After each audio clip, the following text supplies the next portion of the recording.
Welcome to Los Angeles, California. Welcome to the Late Late Show. I'm your host, TV's Craig Ferguson. Sit down, relax, undo your pants. Get ready for Thanksgiving.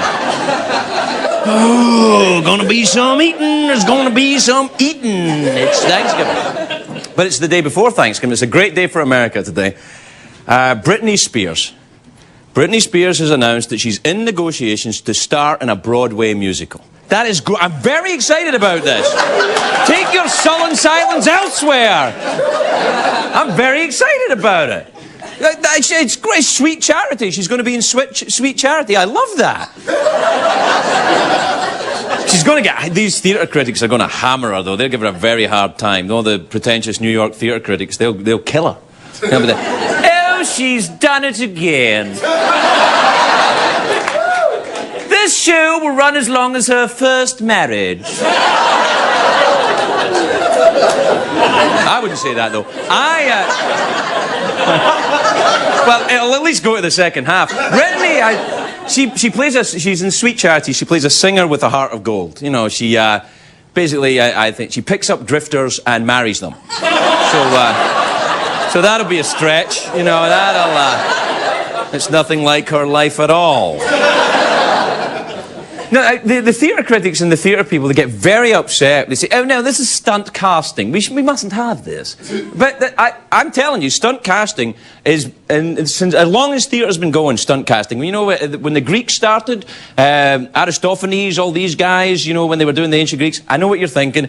Not another late-night talk show host talking about Aristophanes and Greek theatre. Bear with me. Right back in the history of Greek theatre, they would get the local funny guy and they put him on the stage. They just get the local people. And, you know, when Shakespeare was touring, right, in Shakespeare's time, he would go from village to village with his acting troupe.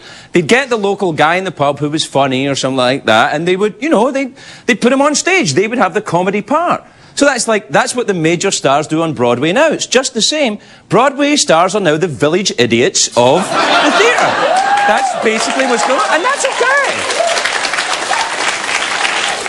The big stars are the village idiots, and I'm all right with that. I like it. You know, Broadway is referred to as legitimate theatre. You know, I don't know what... Did you see Cats? There's nothing legitimate about Cats.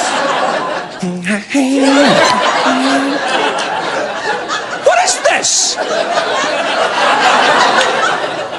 You know, there's a story about... There was an old Scottish vaudevillian called Jack Mulroy, who I loved. He was kind of like the Uncle Milty of Scotland, right? He was a very revered old entertainer. And when the show Cats came to Glasgow in Scotland on tour, Cameron McIntosh, who produced the show, who's also Scottish, and he revered this guy too, he went over to Jack Mulroy at the party and he said, you know, the party after the show, he said, did you enjoy the show, Jack? Did you enjoy the show? He went, great show, son, great show. Come here, come here. Too many cats. Too many cats. You want to get a dog or a horse in there. People love pandas. Get a panda in there. It's true. I love Jack Mulroy. There's a true story about Noel Coward. People are very precious about the theatre. They think just because it's theatre, it's great. I mean, Noel Coward, after he had been working in movies for a while, he went back to the theatre and he said, why are all the actors facing the front and shouting? And I think people get very precious about the theatre. And I've been in a lot of theatre shows, I've seen a lot of theatre. Let me assure you, there's just as much crap in the theatre as there is on TV. There's no... And I've made crap in both places, I know.